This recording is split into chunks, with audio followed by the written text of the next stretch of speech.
Maagang naghihintay ng masasakyan sa Philcoa ang tower crane operator na si Errol na papasok sa kanyang trabaho sa Makati City. Dala-dala niya ang ilang damit dahil stay-in siya sa kanyang trabaho para makatipid. Para sa kanya, unang dapat tugunan ng gobyerno ang pagpapataas sa sahod ng mga manggagawa. Taasan ng sweldo. Yun lang. Baba yung mabilihin kasi sobrang mahal talaga. Paano diskarte pag ginagawa niyo? Titipid na lang po. Ganyan din ang pananaw ng security guard na si Pablo. Kung minsan kinakapos daw talaga ang kita kahit anong paghihigpit ng sinturon.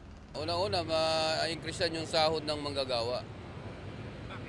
Sa kapos na sa taas ng bilihin, hindi kasi yung kinikita. Magising ka ng madaling araw, mamasahe ka pa ng malaking halaga, di ba? Wala na natira sa sahod mo.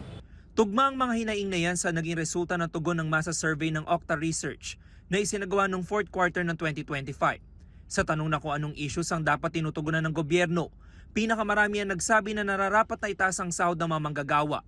Sinundan niya ng pagkontrol sa pagtaas ng presyo ng pangunahing bilihin at serbisyo, sapat na supply ng pagkain, pagsugpo sa korupsyon sa gobyerno at libreng edukasyon. Pasok naman sa top 5 urgent personal concerns sa mga Pinoy ang pananatiling malusog at pag-iwas sa sakit. Sumunod ang makapagtapos ng pag-aaral o makapagpaaral ng mga anak, sapat na pagkain araw-araw, matatag at maayos na kita at pagnanais na hindi mabiktima ng krimen. Dalawa sa mga nabanggit ang inaalala ni Ginger na isang government employee. Dapat magkaroon po ng stable na trabaho, tsaka maging healthy, yun lang naman.